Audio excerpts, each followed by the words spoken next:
Hey, English learners, welcome back to the English Lead Podcast, your cozy place to learn easy English through real-life conversations.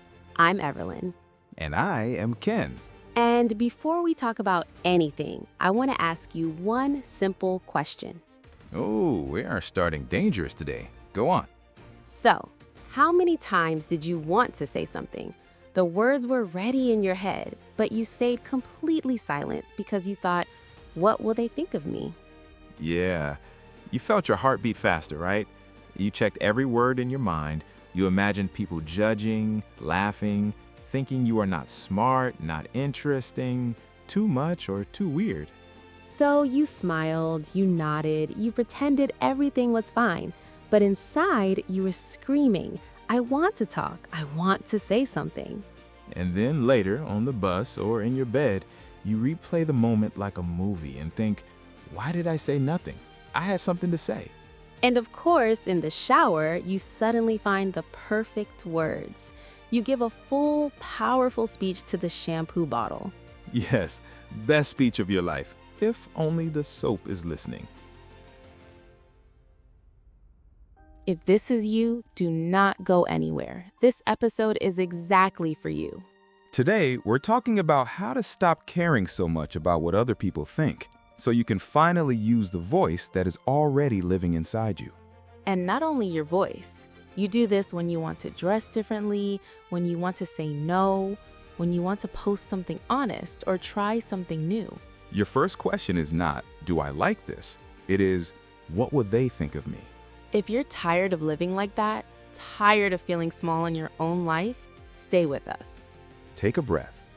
Think of the last moment when you stopped yourself because of what will they think, and keep it in your mind.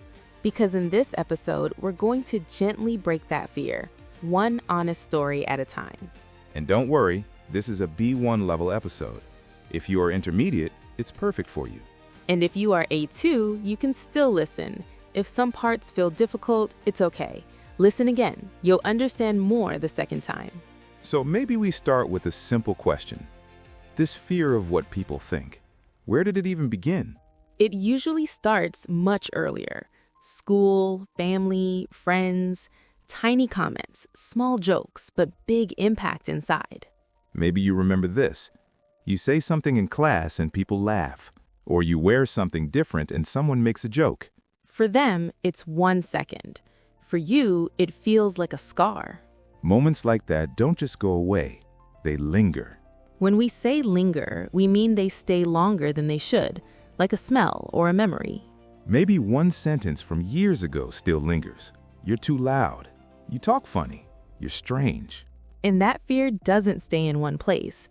It starts to seep into everything.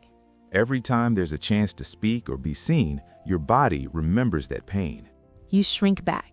You make yourself smaller so nobody looks at you. The teacher asks, any questions? Your hand wants to go up, but you shrink back and think, stay safe. Remember, you were trained to feel like this. Your brain learned that attention feels dangerous. Now let's talk about how this feels as an adult. You walk into a room or open social media, and suddenly you feel watched. Your chest feels tight, your thoughts race. That feeling has a word, anxious. When you feel anxious, your brain can freak out, even if you're just ordering coffee. So what do? You hold back. You stop yourself from saying or doing what you really want. You think there's a big spotlight on you, but in reality, most people are busy thinking about themselves. You're not the main movie in their head. You're just a small extra for 2 seconds. Sometimes it's not just in your head. Someone really said something that hurt. That's criticism. Someone points to something and says it's bad or wrong. Not every comment is a mirror. Some comments are just a projection. You can decide which comments to keep and which ones to brush off.